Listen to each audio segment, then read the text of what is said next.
Hare Krishna, muy buenos días. Nama Om Vishnu Padaya Krishna Prestaya Bhutale Srimate Bhaktivedanta Swaminiti Namine Namaste Saraswate Deve Gauravani Prasarine Nirvisesa Sumnyavadi Pashatya Deshatarine Shayatri Krishna Chaitanya Prabhu Nityananda Sri Advaita Gadavndara Kesrivasadi Gaura Bhakta Vrinda Hare Krishna, Krishna Krishna, Hare Hare, Hare Rama, Rama Rama, Hare Hare. Hare Krishna reiterados. Vamos a continuar con las lecturas y propuestas de reflexiones sobre algunos de los textos del siempre radiante Srimad Bhagavatam, textos que al ser recibidos con un corazón humilde, simple, sincero y en apertura total, y al ser recibido también desde una fuente confiable, entonces sin lugar a dudas tienen la capacidad incalculable incluso de conducirnos por la liberación o el desenredo que nos lleva desde la oscuridad del ego falso y sus engaños hacia la luz, que significa el comprendernos en nuestra verdadera posición como chispas vivientes o porciones integrales eternamente del Señor, y el comprender también, por tanto, nuestro verdadero Dharma o nuestra verdadera función, la que corresponde por naturaleza, que es la de estar en una continua relación consciente, relación por demás que es siempre variada, es de carácter amoroso, por tanto es favorable para con el absoluto o el Señor absoluto o la verdad suprema o los calificativos otros que también se le han dado. Nos habíamos quedado o habíamos ayer recordado los 4 textos del Srimad Bhagavatam que, según los acharyas de la sucesión discipular, constituyen la semilla del Veda o el primer conocimiento a partir del cual se fue ramificando el árbol tan frondoso y tan enredado también, conocido después como los Vedas. Eso es importante comprenderlo, porque eso significa que allí en esos 4 textos se encuentra realmente en síntesis, se encuentra en potencia todo lo que después se fue diversificando con el propósito de irlo facilitando a su entendimiento. Hay un hecho curioso, que es que uno podría preguntarse por qué el Veda, siendo uno solo al principio, pues una sola es la verdad, por qué el Veda si es dado en una síntesis, por qué después es que se empieza a desmenuzar tanto y se empieza a ramificar. Si hacemos una revisión al menos general de la cuestión de la literatura y el conocimiento védico, vamos a ver que siguió un camino de progresiva ramificación. El Veda original, Vyasadeva cuenta la tradición, después de comprenderlo adecuadamente, lo dividió en 4 ramas. Cada una de esas ramas era extensa en profundidad y cogió 4 discípulos apropiados y avanzados, y a cada uno de ellos lo instruyó adecuadamente en una de las ramas. Y así cada uno de esos discípulos fue creando una sucesión discipular especializada, por decirlo así, en el tema tratado en esa rama. En cada una de esas ramas surgieron otras pequeñas ramitas, y así se fue formando el gran árbol, y hasta se dice el bosque de los Vedas, del cual Krishna Bhagavad Gita explica o lo caracteriza como frondoso, como bosque peligroso, en tanto a lo entretenido que resulta por sus muchos encantos. Entiéndase esto, que la literatura védica está llena de posibilidades potenciales, está llena de promesas, o sea, seduce a la criatura humana con una serie de promesas para que la criatura humana, o con la finalidad o la esperanza de que la criatura humana, aunque sea atraída por las promesas, y temerosa de las amenazas, de alguna forma se vaya encaminando hacia la idea de la aceptación de lo absoluto y de la búsqueda de ese absoluto. Esa es la finalidad, y para esa finalidad se inseminaron en el Veda series: si haces esto obtendrás aquello, si cantas tal himno al amanecer, al atardecer pasará tal virtud, si haces aquello se liberarán no sé cuántos antepasados, si te haces esto tienes que tener cuidado porque te puede pasar esto y aquello. O sea, una serie. Vemos que esa fórmula es la misma fórmula que se encuentra en todo sistema educativo humano, sobre todo en culturas antiguas, que siendo la religión quien rectoreaba la educación popular y la más especializada, entonces es lógico que también se encuentre en la religión. Uno podría pensar, pero bueno, ¿por qué tiene que ser a través de los premios y castigos? Porque eso no son más que formas de premios y castigos, y se puede llegar a la conclusión de que el ser humano en su primera fase, cuando todavía no está listo para usar su potencia analítica, su potencia racional, ni tampoco está listo para una sensibilidad profunda que no esté condicionada por sus experiencias anteriores, entonces no hay otra manera, no hay otra forma. O sea, no se puede esperar que llegara por sí mismo a una conclusión adecuada, no se puede esperar que sintiera la presencia de lo absoluto. Por tanto, habría que ir llevando al ser humano a una posición, a una etapa, a una postura donde ya fuera criatura humana como tal, en el sentido de la palabra, de que se separe del comportamiento animal. Y para ello, inicialmente, habría que, a falta de recursos de entendimiento y otros recursos, había que hacerlo como se instruye a los animales, incluso como se dirige a veces a las plantas, mediante lo directivo, o sea, dirigiéndole. Y la primera forma directiva, cuando todavía la racionalidad no es elevada, es a través de lo que te da placer y lo que te hace sufrir. O sea, lo que anhelas o te da placer y lo que te hace sufrir o te da temor. Mediante lo que te hace sufrir o te da temor, tratan de que no tomes por ciertas vías que van a ser desfavorables, y mediante las promesas y tus propios anhelos, desarrollando anhelos en ti y sensaciones placenteras o promesas de futuros placer, entonces te tratan de atraer hacia aquello que a largo plazo, si sigues bien la ruta, va a ser favorable. Evidentemente siempre existe el riesgo de que el temor o el sufrimiento en ciertos casos no funcione como temor y sufrimiento, o que el placer y los anhelos en ciertos casos no interesen como placer y anhelo. Por tanto, siempre van a haber o iban a haber algunas criaturas con las cuales el método no iba a funcionar. Entonces, esto significa esa ramificación también de los Vedas progresivamente en la historia. Vemos que al principio se ramifican de una forma muy profunda todavía y muy filosófica, y esta forma profunda y filosófica era accesible, pero para los más racionales, los que tenían ciertas capacidades ya. Pero la generalidad de la masa, la generalidad de la población en sentido amplio, que estaba siendo víctima de la influencia de Kali Yuga o del deterioro progresivo, no puede acceder a través del pensar filosófico, ni a través de las grandes, profundas meditaciones, largas meditaciones, ni el ensimismamiento, o sea, el samadhi. No puede acceder porque no, simplemente su mente y su aparato, sustrato fisiológico y anatómico no se lo permitía. Entonces, de todas formas, había también y hay también que hacerle llegar la noticia de lo absoluto. ¿Y cómo hacérsela llegar sino de una forma filosófica? ¿Cómo hacérsela llegar sino a través de la sensación personal o la experiencia personal? Y la única forma inteligente, de hecho, una herramienta brillante, una metodología brillante, es a través de las historias.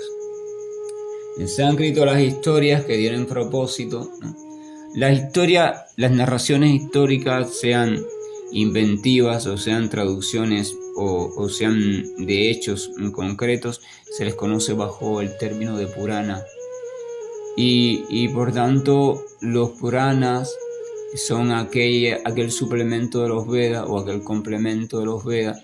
No constituyen los Vedas propiamente, sino que vienen a apoyar los Vedas porque es una forma amena, una forma común, una forma de entendimiento popular para que todo el mundo, aún sin tener cualidades de razonamiento filosófico y aún sin tener sensibilidad profunda, pueda recibir de algún modo la noticia del absoluto y también de alguna forma sentirse atraído hacia su búsqueda o simplemente hacia su aceptación. Entonces dentro los Puranas se empezaron también a diversificar, y dentro de los Puranas está el Srimad Bhagavatam, al cual se le conoce como el Purana Inmaculado, el cual recoge una serie de Puranas, una serie de historias, pero tiene la peculiaridad de que todos los Puranas que recoge, todas las historias que recogen, son relacionadas directamente con el Señor y con sus grandes devotos. Por eso se le llama el Purana Inmaculado. Los Puranas, vamos a encontrar muchos Puranas, muchos tipos de Puranas, pero ninguno de ellos está completamente centrado en la relación entre la criatura viviente y sobre todo de los grandes devotos y el Señor Supremo. Mientras que el Srimad Bhagavatam sí lo está, por eso también constituye la joya cimera y eso también le da una cierta clasificación. Pero el punto es que a los Vedas irse derivando también hasta el punto de los Puranas nos habla de un lamentable deterioro humano. O sea, podría pensarse, y de hecho es lo que se aparenta, que la humanidad ha ido progresando en el tiempo. Sin embargo, si vamos a la cultura védica y vemos el método que ha tenido que seguir la cultura védica en el tiempo en cuanto a la ramificación del conocimiento, en cuanto a diluir el conocimiento en formas asequibles, en formas simples, donde la profundidad se pierde un poco, podemos sacar la conclusión de que los Vedas, o para el pueblo védico, la humanidad está en un proceso de deterioro. Por eso hace falta ramificar tanto, apelar tanto. Es como un niño, le intentas enseñar, o una persona adulta, le intentas enseñar un conocimiento determinado, pero no lo entiende como el promedio de los niños, entonces tienes que comenzar a buscar herramientas didácticas, donde incluso el conocimiento se baja de nivel y ahí viene la competencia didáctica del profesor. Se buscan formas muy superficiales, a veces muy comprometedoras, en el sentido de que pueden desvirtuar el sentido correcto del conocimiento que se quiere transmitir, pero estás buscando a ver si el niño al menos se lleva la idea de lo que se le quiere transmitir. Eso pasó también con los Vedas, se diluyeron, se ramificaron en esa buena, entre comillas, intención, pero esa buena intención también suponía un océano potencial de interpretaciones inadecuadas o desvirtuadas de los Vedas. Eso es una característica de lo que ellos llaman Kali Yuga, o sea, el deterioro progresivo, aunque el deterioro viene desde las eras anteriores. Hay una degradación progresiva, lenta, casi imperceptible, pero progresiva, que aquellas personas muy atentas y sensibles son capaces de experimentar y que se está continuamente anunciando a través de todo cuanto existe. Vamos a recordar que en Maharaj Parishi, por ejemplo, el emperador aquel se dio cuenta, o sea, observó en su reino que estaban ocurriendo ciertas anomalías. Este término, traducido como anomalía al español, es simplemente Maharaj Parishi estaba siempre atento, con una mente equilibrada y un corazón tranquilo, y por eso podía percibir cualquier mínimo cambio que sucediera en la maquinaria natural general, tanto en el comportamiento de las personas como en la naturaleza, y que contrastara con lo habitual. Por ejemplo, una planta lo natural es que nazca, que vaya creciendo, lluvia, sol, llega a su tiempo, a los años, según su tiempo, florezca si es de flores, y si es de fruto, esa flor eche fruto, el fruto crezca, el fruto llegue un momento en que esté a punto, se madure y después incluso sea del sabor adecuado para ese fruto y de que esa semilla nazca una buena planta. Si usted observa una planta, esta planta está creciendo, ya llegó el tiempo de dar flores, ella echa flores, pero ninguna de esas flores echa fruto, aunque la planta debería echarlo, entonces eso es una anomalía. O sea, es algo que no es normal. Y si no es normal, significa que hay algo que está pasando o algo ha sucedido con esa planta que es preocupante. Quizás frente a la mirada de la población común y quizás también frente a una vida tan enredada como la de nosotros, donde nuestra mente anda complicada en no sé cuántos asuntos, no nos percatemos de eso. O de otras cosas más simples. Por ejemplo, lo común es que un animalito o un ser humano cuando es pequeño todavía, cuando es joven, recién nacido y ya está grandecito, no tiene por qué morir. No es lo natural, ¿verdad?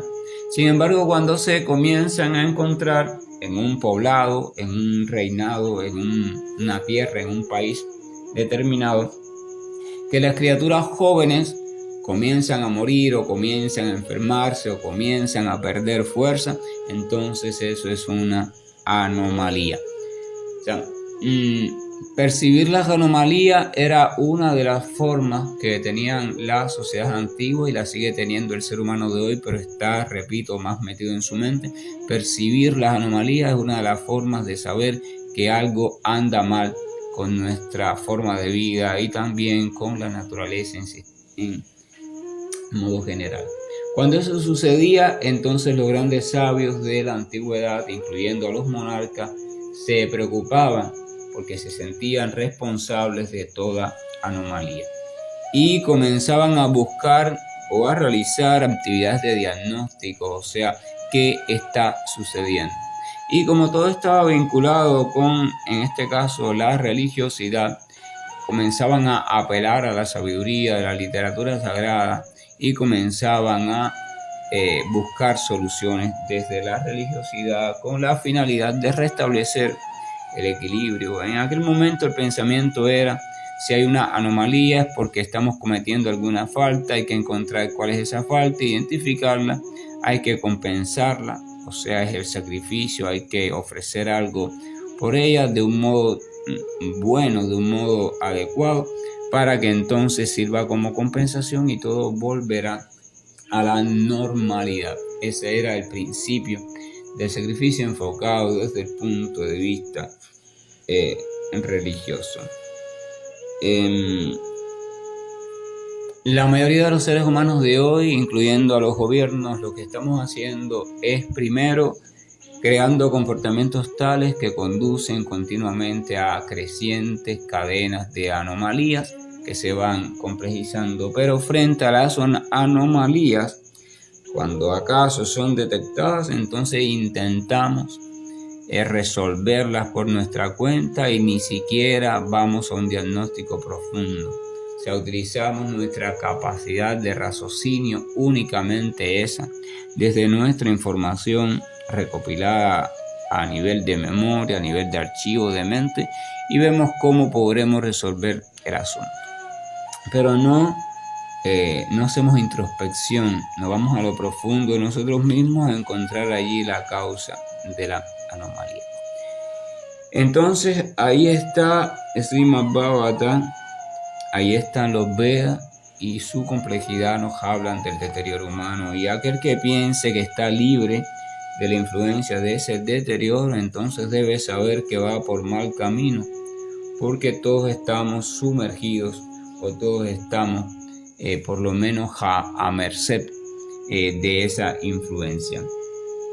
Y cuando uno se da cuenta de ello, comienza a tratar de desarrollar un estilo de vida, un hábito, siempre bajo supervisión o bajo cierta guía hasta que esté listo.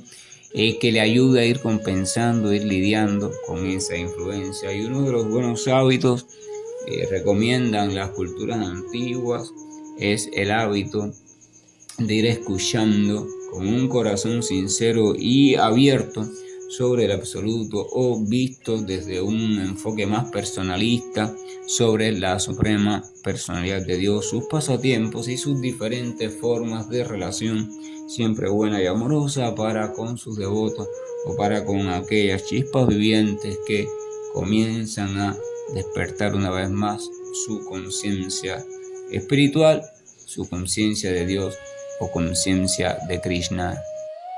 Y esa es la pretensión y objetivo con cada mensaje del amanecer. El texto número 37 de este capítulo 9 del segundo canto del Srimad Bhagavatam dice lo siguiente, o sea, continúa hablando la supuesta suprema personalidad de Dios a Brahman, el que va a ejecutar funciones creativas, y dice: oh Brahman, tan solo sigue esta conclusión mediante la concentración fija de la mente y verás cómo ningún orgullo habrá de perturbarte, ni en la devastación parcial ni en la devastación final.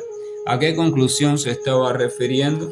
Vamos a recordar que el texto anterior, el texto número 36, decía lo siguiente: una persona que está buscando a la suprema verdad absoluta o a la personalidad de Dios debe sin duda alguna buscarla hasta tal punto de que la busque en toda circunstancia, en todo espacio y tiempo, y tanto de modo directo como de modo indirecto.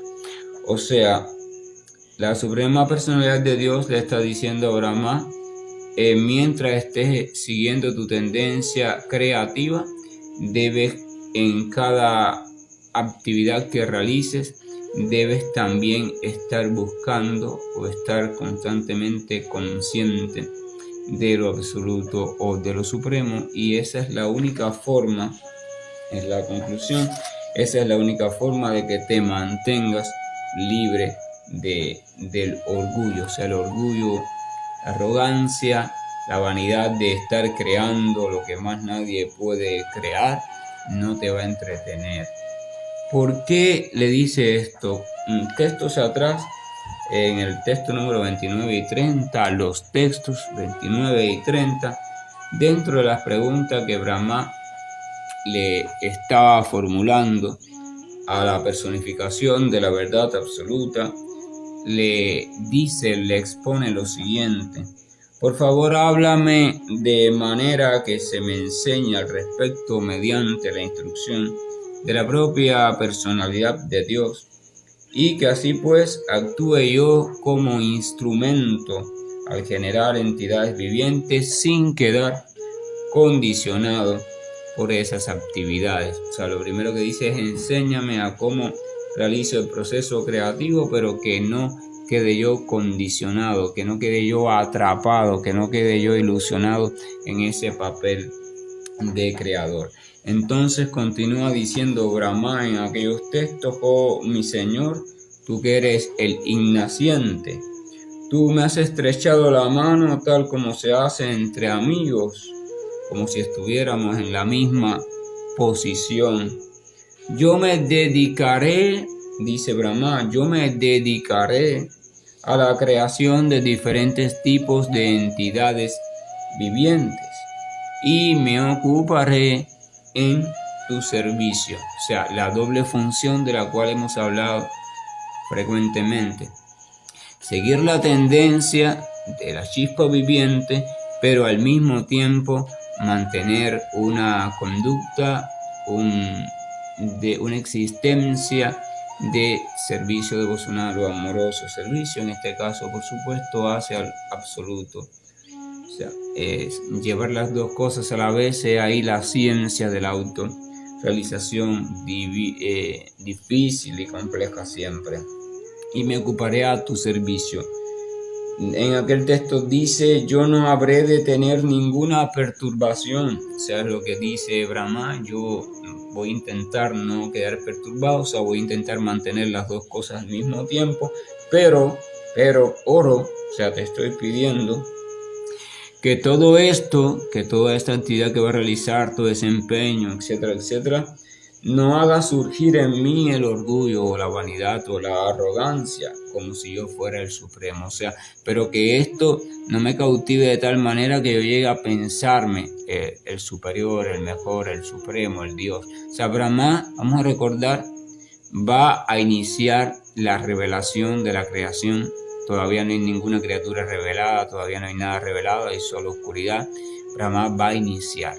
Por tanto, y demás, es fácil que Brahma se pueda sentir orgulloso cuando vea que él puede crear, cuando vea que él puede hacer esto, que él puede hacer aquello, y se puede enrolar en serio en el personaje del creador, a tal punto que se puede creer el creador original.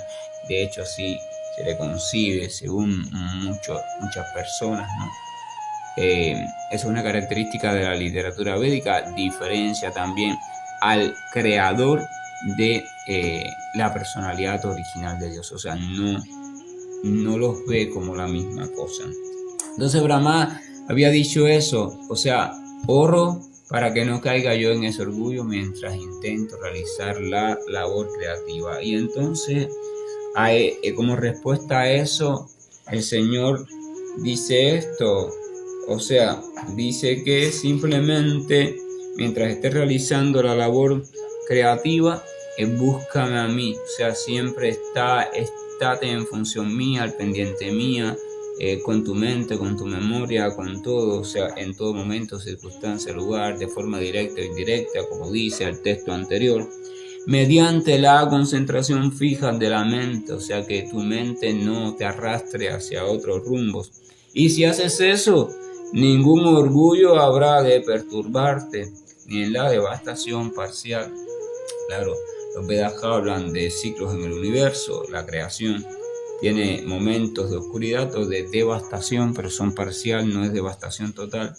Y también la devastación final, que es donde todo queda completamente sumergido de nuevo en la ignorancia, en la no conciencia, en la oscuridad hasta la próxima o el próximo proceso creativo. También se podría traducir a nivel personal como no serás perturbada ni por la devastación parcial, o sea, es el final de cada jornada lúcida, lo que llamamos el sueño, donde tu realidad a veces se va por completo, porque si quedas en un sueño profundo no quedas consciente, por tanto tu realidad deja de existir en ese momento. Y la devastación total sería el momento de la muerte. La otra es parcial porque caes en ella y a las horas vuelves a despertar en tu mismo personaje. Y la total, la muerte, porque ya ese personaje se termina. Pero a nivel universal se ve también ese mismo ciclo, pero a nivel de universo. Y ahí está la propuesta y ahí está la recomendación védica, o sea, el punto sería entonces continuamente tratar de irse entrenando la criatura en desarrollar una conciencia lo más estable posible de lo absoluto y del absoluto. Hay varias formas de desarrollar esa conciencia, pero en el caso que nos ocupa, que es el caso del Bhakti Yoga, se desarrolla mediante una actitud creciente de servicio devocional o de ir entrenándonos para realizar todas las actividades, o sea, desarrollar todas nuestras potencias como chispa viviente y desde las tendencias de cada cual desarrollarlas hacia la suprema personalidad de Dios o encaminadas hacia la suprema personalidad o hacia Dios o como le quieran llamar según cada cultura. Desde el jnana se hace mediante lo racional, o sea, mediante la relación filosófica con la verdad absoluta, o sea, es otro método también de hacerlo. El punto es que hay que entrenarse, porque si te quedas completamente ocupado en lo que está pasando dentro de tu burbuja y te olvidas del océano, fallas, viene la ilusión. Si te vuelves consciente totalmente del océano y ya no está la burbuja, no hay posibilidad de relación con el océano, porque para relacionarte necesitas la burbuja. Si no eres consciente de ninguno de los dos, estás en ignorancia total. Por tanto, ser consciente de los dos, llevar lo que está sucediendo en tu burbuja a nivel de realidad particular y lo que está sucediendo a nivel de realidad grande y lo que se deriva de esa relación, o sea, el placer, el gusto, los matices que se derivan de esa relación, y ahí el punto de real autorrealización. Solo, como siempre, para reflexionar, que la gracia y el amor de nuestro amoroso Señor nos acompañe y nos permita pensar en profundidad en esta temática. Hare Krishna, buen día. Krishna Krishna Krishna Shri Krishna Govind Hare Murari Janat Narayan Vasudeva Shri Krishna Govind Hare Murari Janat Narayan Vasudeva Shri Krishna